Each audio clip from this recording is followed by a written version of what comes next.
ये चकली कैसे दी भाई? 2 के 20 पैसे। 2 का 20 पैसा? बचपने में तो 10 पैसे में 1 मिलता था, अभी 20 पैसे में 2 मिलने लगे। क्या जमाना आ गया है यार। अच्छा एक काम करो, 2 चकली दो तुम। ये लीजिए। ये केला क्या भाव दिया? 20 पैसे का 1। यार तुम बहुत सस्ता माल बेचते हो, घर में कुछ बचता है कि नहीं? एक काम करो, ये 2 चकली लो और 1 केला दो। ये लीजिए। मीठा है। घर के बाहर का है क्या? जी नहीं, वसई से मंगवाया। अच्छा। केला मुंह में जाते ही एड्रेस बता रहा है कि वसई से आया है। वसई के केले बहुत अच्छे होते हैं, तुम भी रोज खाया करो, पेट साफ रहा करेगा। चलता हूँ। अरे भाई साहब पैसे। कैसे पैसे? केला नहीं खाया क्या? तो चकली नहीं लिया क्या? तो चकली के पैसे। अरे तो चकली तो मैंने वापस कर डाली। अरे सीधा हिसाब है यार, चकली मैंने लेके लौटा दी, उसके बदले केला लिया, तो केले की कीमत चकली हुई, चकली तुम्हारे पास है, तो केले की कीमत चकली और चकली की कीमत केला, तो बीच में पैसा कहां से आया? तुम सीधे दुकान चलाओ ना, दुनिया लूट के ले जाएगी। तुम हिसाब करो, मैं वापिस आता हूँ। चकली केला केला चकली, बीच में कुछ गड़बड़ है। अरे भाई साहब। ए भाई जल्दी करो ना, इतना टाइम लगा रहे हो यार। 10 लीटर पेट्रोल भर दो। मेरा नाम मिस्टर नहीं है सिस्टर, मेरा नाम राजा है, लेकिन हालात प्रजा से भी ज्यादा खराब। बीकॉम फर्स्ट क्लास पास हूँ, हैदराबाद का रहने वाला हूँ, शराफत तमीज और ईमानदारी का चाहने वाला हूँ, लेकिन आज तक एक भी ढंग की नौकरी नहीं मिली, इसीलिए मजबूर होकर पेट्रोल भरने का काम करता हूँ, इस पेट के जहन्नम को भरने के लिए। आपकी बड़ी मेहरबानी होगी, बड़ी कृपा होगी, बड़ी नवाजिश होगी अगर आप मुझे कहीं अच्छी सी नौकरी दिलवा दे तो। साहब स्पोर्ट्समैन भी अच्छा हूँ, क्रिकेट में फास्ट बॉलर हूँ, फुटबॉल का गोलकीपर हूँ, साथ में ड्राइविंग का लाइसेंस भी है मेरे पास। बस साहब अब मुकद्दर का लाइसेंस दिलवा दीजिए प्लीज, कहीं से काम दिलवा दीजिए साहब। तो क्या सोचा साहब मेरे बारे में? देखो भाई, मैं भी मुद्दत से तुम्हारी तरह नौकरी तलाश कर रहा हूँ। तुमने बीकॉम किया है, मैंने एमकॉम पास किया है। ये पुरानी खानदानी कार है, रोजाना इसी में बैठकर नौकरी तलाश करता फिरता रहता हूँ। मेरे पास ये सिर्फ 10 लीटर के पैसे हैं। दुआ करो, अगर मुझे नौकरी मिल गई तो तुम्हें पार्टी दूंगा, वरना इस कार को साहूकार के पास गिरवी रख के तुम्हारे पास चला आऊंगा। तुम अपने मालिक से सिफारिश करके मुझे भी यहाँ रखवा देना। यहाँ कोई जगह खाली है? अगर तुम छोड़ रहे हो तो मैं आता हूँ। अरे जाओ साहब जाओ, मैं आपसे नौकरी मांगना, उल्टा मेरी नौकरी वाला के चक्कर में। वाह, 1 लीटर डालना तो बोलो, पैसे कैसे आ जाते हैं? मैं काफी देर से लाइन में खड़ा हूँ और देख रहा हूँ तुम हर गाड़ी वाले से नौकरी मांगने या दिलवाने की बात कर रहे हो, फिर मुझसे क्यों नहीं करते? तुमसे क्या मांगू भाया? जिस पेड़ पर पत्ते ही ना हो उसके नीचे धूप से बचने कौन बैठेगा? क्या मतलब? मतलब ये कि जो आदमी 1 लीटर पेट्रोल खरीद रहा है वो मुझे काम के हाथ देगा। यही मार खा गए बच्चों तुम। ये दुनिया बड़ी टेढ़ी है, जो दिखती है वो है नहीं और जो नहीं है वो दिखती है। दिखावे के बक्के वाले को तुम अमीर समझ बैठे और मुझ जैसे सीधे साधे को गरीब। जानते हो मैं कौन हूँ? सेठ जमुना दास रायचूरा। कौन सा चूरा? रायचूरा। 2 बीवियां हैं मेरी, 3 बंगले हैं, 4 मिलों का मालिक हूँ, 5 कारें रखी हैं मैंने, लेकिन मैं कार सिर्फ काम के लिए इस्तेमाल करता हूँ, दिखावे के लिए नहीं। कार लेकर ऑफिस जाने में देर हो जाती है, ट्रैफिक में फंस जाती है, इसलिए मोपेड लेकर जाता हूँ। पैसे लाओ। मालूम है, कभी बस में, कभी ट्रेन में, कभी पैदल भी चला जाता हूँ मैं। असली कारोबारी और धंधे वाले आदमी इसी तरह जिंदगी गुजारते हैं। Good bye. अरे सेठ चूरा जी, सेठ चूरा जी, ये है राजा। इसके बारे में कुछ कहने की जरूरत नहीं, आप खुद ही समझ जाइए। मेरा नाम भी सेठ फकीर चंद है। आज मैं इन सालों को मकान से निकलवा कर ही रहूंगा। क्या है कि मकान में रहने वाले मेरे किराएदार अच्छे लोग हैं, लेकिन ये ना ही तो किराया बढ़ाते और ना ही मकान से निकलते हैं। इसीलिए मैं तुझे गुंडा बना कर ले जा रहा हूँ ताकि तू उन्हें धमकी देना, समझे ना? मैं कहूंगा मकान खाली करो और फिर कहूंगा पहलवान काट डाल। तू क्या करेगा? मैं एक एक को अपने दांतों से काट डालूंगा। अबे साले, तुझे गुंडा बनाकर लाया हूँ कि कुत्ता बनाकर लाया हूँ? ये क्या किया तूने? जब मैंने तुझे दादागिरी का एडवांस दिया था तो तेरी इतनी लंबी लंबी मूछें थी, वो मूछें कहाँ हैं? साहब तब कटकी थी ना, इसलिए मूछ बढ़ाया था, आपने पैसे दिए, कटवा दिया। लो बताओ, जिन मूछों के लिए मैंने तुझे किराए का गुंडा बनाया था वही मुझसे साफ कर दी। अब तुझसे कौन डरेगा? चलो चिल्लाओ। अंदर कौन है? बाहर निकलो किराएदार। तुम लोगों के साथ अब नहीं दिखा रही थी, अब दूर करने आया हूँ। तिवाही मचा दूंगा, खून की नदियां बहा दूंगा। और बाहर निकलो। अरे सेठ जी, आप आइए आइए, बहुत दिनों बाद आए। चाची कैसी है? ठीक तो है ना? अरे हाँ, सुना कि बेटी सियानी हो गई है, शादी कर डाली उसकी। अच्छा अब मैं चलती हूँ, बहुत सा काम करना है। अरे ये लड़का कौन है? बहुत शर्मिला है बेचारा। अबे ओ साले उल्लू के पट्टे, मैं तुझे खूनी गुंडा बना कर लाया हूँ, वो तुझे लड़का कहकर चलेगी, शर्मिला बनाकर चलेगी। चल सीधा। आइए आइए सेठ फकीरचंद जी, आइए। वहाँ घर में हमारे बदनसीबी की लानत है, कभी हम उनको कभी अपने सड़े हुए घर को देखते हैं। बहुत दिनों बाद आए, कहाँ थे? जेल में थे क्या? How do you do? मैं इस मकान का मालिक हूँ। अरे लानत भेजो मकान पे और उसके मालिक पे। ए लड़के सुन, तेरा भाग के गली के नुक्कड़ पे जा, 10 पैसे की बीड़ी लेकर आ तू। कौन सी लाऊं जी? घोड़ा छाप या बैल छाप? अरे गधा छाप भी चलेगी, छाप कौन देखता है? जिसमें भाप निकलती है वो लेकर आ, जा। मगर पैसे तो दीजिए। अजीब बेवकूफ आदमी, मेरे पास पैसे होते तो तेरे को आगे भेजता। कैसी भी चक्कर चला के एडजस्ट करके ले आ जा। एडजस्ट करके अभी लाता हूँ। अबे ओ हरामखोर की औलाद, शर्म नहीं आती? बीड़ी लाने जाया है? ये क्या तुम्हारे लिए बीड़ी लाने के लिए यहाँ आया है? तो फिर काहे के लिए आया? मकान खाली करना है। मगर तुम तो अपने मकान में रहते हो, खाली क्यों कर रहे हो? मुझे नहीं, तुम्हें खाली करना है। हमें? हाँ। अरे माना कि तुम जलील हो, लिच्चड़ हो, निकम्मे हो, खराब हो, मगर तुम्हारा मकान तो अच्छा है, तुम्हारा बदला मकान से क्यों ले? नहीं हम लोग ये रहेंगे, तुम जाओ। मैंने इस मकान को बेचने का फैसला कर दिया है। ये तो बड़ी खुशी की बात हुई, चलो जान छूटी तुमसे। मगर किसी अच्छे आदमी को बेचना, अपने जैसे लिच्चड़ को मत बेचना। और जिससे बेचोगे उसे कहना क्या कि हमसे मिल ले, फिर हम किराया उसको देंगे। हाँ चलो जाओ। अरे फकीरचंद जी, बड़े दिनों बाद आए, सब ठीक तो है ना? ये कौन है? अरे विनोद, ये मुझकी मुंडाई और ये लाल बनियान, ये चौकड़ी वाली लुंगी, ये हाथ में लाठी, तू तो एकदम गुंडा लग रहा है। लग रहा से मतलब ये है ही गुंडा? क्या बात कर रहे हैं? ये मेरे ऑफिस में चपरासी का काम करता है, रोज सबसे मार खाता है, मेरे पास रोता हुआ आता है। ए क्या रे, तू यहाँ क्या कर रहा बे? ये साहब मेरे को बोले कि इनको आपके घर का रास्ता दिखाओ, वही मैं दिखाने को आया था। मेरा काम हो गया है, मैं चलता हूँ। अबे ओ! और बताइए फकीरचंद जी, क्या खबर है? अब क्या बताएं, सब किए किराए पर पानी फिर गया। देखिए, जो भी कहना हो साफ साफ कहिए, आपस में बैठ के प्रॉब्लम हल कर लेते हैं ना। तो ठीक है, मैं एक ही लफ्ज में कह देना चाहता हूँ कि अब तुम लोगों को ये मकान खाली करना होगा।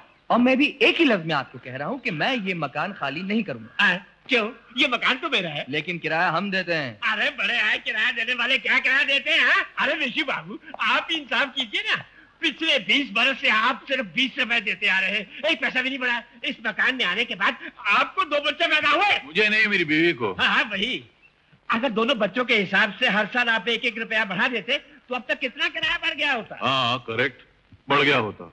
और मेरे घर में जब मेरी पहली संतान ने जन्म लिया तो मुझे ऐसा लगा कि घर का एक मेंबर बढ़ गया है, तो फकीरचंद का 1 रुपया किराया बढ़ा देना चाहिए। तो क्यों नहीं बढ़ाया? मेरी माँ का देहांत हो गया। अब 1 साल में एक ने जन्म लिया तो दूसरा मर गया, तो मर्दमशुमारी यानी जनगणना के हिसाब से एक घटा दूसरा बढ़ा, तो हिसाब वही का वही रह गया, इसलिए नहीं बढ़ा। क्या धर्मराज है? उसके बाद जब तुम्हारा बेटा शामू पैदा हुआ था तो फिर क्यों नहीं बढ़ाया? उस वक्त कौन मरा था? तुम्हारा बाप मर गया था। क्या कहा? याद करो, जिस साल मेरा बेटा पैदा हुआ था उस साल तुम्हारा बाप मरा था कि नहीं? तो मैंने सोचा कि अगर मेरे घर में कोई बढ़ा तो तुम्हारे घर में घट गया, मतलब खर्चा घट गया, तो फिर किराया बढ़ाने का सवाल ही पैदा नहीं होता, इसलिए नहीं बढ़ाया। इसीलिए तुम्हें कोई नौकरी नहीं देता, हमेशा उल्टी सीधी बातें करके दूसरों का दिमाग दीमक की तरह चाट डालते हो। सेठ फकीरचंद कचरादार, अगर मुझे कोई नौकरी नहीं देता तो उसमें मेरी नहीं, उन लोगों की बदकिस्मती है। जैसे आज तुम मुझे मकान से निकाल रहे हो तो इसमें मेरी नहीं, तुम्हारी बदकिस्मती है। किसकी बदकिस्मती है? तुम्हारी बदकिस्मती है। किसकी बदकिस्मती है? तुम्हारी बदकिस्मती है। अरे मेरे भाई, मैं तुमसे आखिरी बार कहता हूँ कि भगवान के लिए मेरे ये मकान खाली कर दो। देखिए, उनमें और हम में बहुत फर्क है। वो यहाँ 20 साल से रह रहे हैं और हम 5 साल से। चाय। शुक्रिया। आपके लिए नहीं, इनके लिए। सेठ जी, जब हम नए आए थे तो आप हमसे 150 रुपए भाड़ा लेते थे। जब जब आपने भाड़ा बढ़ाया हम देते रहे, यहाँ तक कि अब हम आपको 350 रुपए भाड़ा देते हैं। उसके बावजूद आपने इस मकान की हालत में कोई सुधार नहीं किया। चलिए जाने दीजिए, हम उसकी भी परवाह नहीं करते। अब भी अगर आपको भाड़े में 5-10 रुपए बढ़ाने हो तो हम उसके लिए तैयार हैं, लेकिन मकान छोड़ने के लिए हरगिज तैयार नहीं। इन लोगन के हिसाब का जरा बिल तो बनाई दो। और तुझ जैसा जो भी आए उसका मुफ्त में हिसाब किताब कर दिया करूं। ये ले शारदा का बिल, ये प्रताप का बिल, जाओ घंटी बजाओ और वसूल कर लो। जी बाबूजी, जी। कौन है भाई? बिजली, तुझे कितनी बार मैंने ताकीद की है कि जब सुबह कपड़े लेने आया कर तब मेम साहब को जगाया कर, और जब शाम को कपड़े देने आया कर तब मुझे बुलाया कर। हाँ हाँ जानत है बाबूजी, जानत है। हमारी याददाश्त के धोबी खाट पर सब छपा हुआ है, मगर तुमको इसलिए बुलाया है कि आज कोई ऐसन वैसन सुबह नहीं, आज तो 2 तारीख है, 2 बिल चुकाने का दिन। अरे हाँ हाँ, अच्छी तरह याद है, 2 तारीख की तरह बिल चुकाना, लेकिन ये सारे के सारे बिल तुम मेरे हाथ में क्यों थमारी है? तुझे मैंने कितनी बार कहा है कि मैं सिर्फ अपना बिल दूंगा, बाकी के बिल तो मेरे साथ से लिया कर। अरे ठीक है, इमा भट्टी के कोयले की तरह लाल होने की क्या जरूरत है? तुम अपना बिल चुकाई क्यों? उनका बिल हम ले लेंगे। बीबी जी बिल क्या है? आप अपने बिल में झांकिए। हाँ झांकता हूँ। ये बिजली तुम्हारे पैसे। अच्छा बाबूजी, ये बिल ये मेरा नहीं है। अरे बिजली, मेरा बिल इतना कैसे बढ़ गया? हाँ, क्या कल सुबह आकर ले जाना? अरे बीबी जी, ये बिल ये मेरा नहीं है। अरे बीबी जी, ये लो, कपड़ा ई के घर का धुला था और बिल देने को कौन तैयारी नहीं। बाबूजी का अखबार बाजत हो? नहीं, पहली क्लास की परीक्षा देनी है, उसकी तैयारी कर रहा हूँ।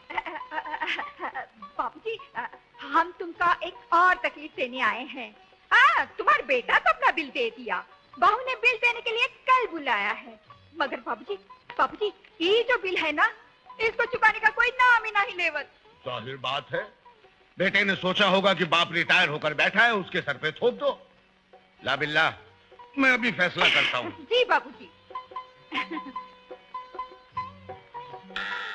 क्या है पिताजी, आप और ये बेल? बेल नहीं, बिल। कौन सा बिल?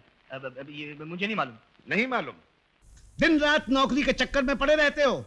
8 साल पहले तुम दोनों की शादी हुई थी, ये मालूम है। तुम दोनों मियां बीवी हो, ये मालूम है। 5 साल की तुम्हारी एक बच्ची है, ये नहीं मालूम। और वो बच्ची सीमा घर की सीमा से बाहर हॉस्टल में रहती है, ये भी नहीं मालूम। अरे कुछ दिन पहले वो बच्ची अचानक तुम दोनों को मिलने के लिए आई थी। जोरों की बारिश हो रही थी, सर से पांव तक भीगी हुई थी, और वो भीगे हुए कपड़े मैंने धुलने के लिए दिए थे, ये तो मालूम है। सॉरी पिताजी, मैं जरा भूल गया था। किसको? बिल को या बच्ची को? तेरे मेरे के चक्कर में दुनिया ऐसी फंसी है कि अपनी असलियत भूल गई। मैं जानता हूं कि दोनों नौकरी क्यों करते हैं, ज्यादा पैसे कमाने के लालच में, लेकिन उस मासूम बच्ची को हॉस्टल में दाखिल करवा देना, उसके बाद उसे भूल जाना, ये कहां का इंसाफ है? बिजली तू बता, जब एक गाय का बछड़ा मर जाता है तो वो कितनी दीवानी हो जाती है, इसलिए उसका दिल बहलाने को उसके सामने घास का बछड़ा बना के रख दिया जाता है ताकि वो उसके गम में मर ना जाए। लेकिन बिजली, तूने कभी जिंदा बछड़े को भुला देने वाली 2 घास की गायों को देखा है? नहीं। तो अब देख ले। प्रताप और शारदा मिलकर ऑफिस जाते हैं, दोनों मिलकर घर बार चलाते हैं, दोनों मिलकर कमाते हैं, दोनों मिलकर खर्च करते हैं, लेकिन ये मत पूछिए कि दोनों मिलकर सुखी हैं या नहीं। झटके क्यों मार रही हो? बाल धोए है ना, इसलिए। खुशी की बात है। नाश्ता तैयार करूं? शुभम शुभम। क्या बनाऊं? कीमा या ऑमलेट? खिचड़ी। मिर्ची की चटनी या खोपरे की चटनी? अचार। आम का या नींबू का? मिर्ची का। और सुनो, साथ में दाल। मूंग की या मसूर? चने की, चने की। अरे सुनो सुनो सुनो, कहाँ जा रही हैं आप? मैं जरा बाहर जा रहा हूँ, मुझे कुर्ता दे दो ना। कौन से रंग का? सफेद या नीला? क्रीम।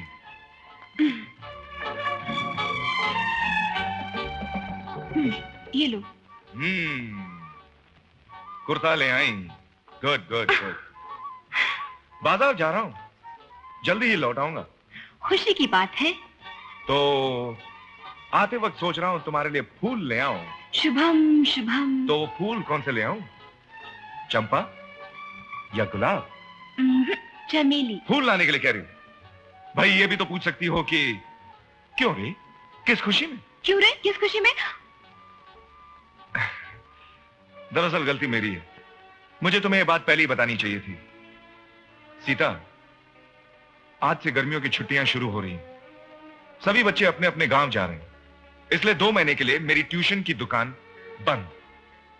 अब दोबारा स्कूल खुलने तक मेरी जेब फूल खरीदने की इजाजत देती है नहीं, भाई ये बात मुझे मालूम नहीं।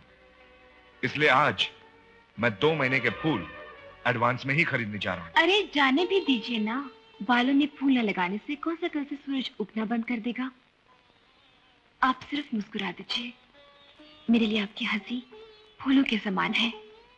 आपकी कही हुई बातों में फूलों से बढ़कर खुशबू है। आप उन पैसों से फूलों की बजाय सब्जी ले आइए, खाने की तो काम आएगी। ले आऊंगा। डिग्री हासिल करने पर भी राम बाबू नौकरी न हासिल कर सका, इसलिए घर घर जाकर प्राइवेट ट्यूशन करता है। सीता के पास भी डिग्री है, लेकिन उसने वक्त के साथ समझौता करके अपना घर संसार चूल्हा चौका संभाल लिया। सब लोगों के लिए दिवाली का त्योहार साल में एक बार आता है, मगर इन दोनों के घर हर रोज दिवाली है। पटाखों की जगह मीठी बातें करके, दीप और फुलझड़ी की जगह अपना चूल्हा जलाते हैं।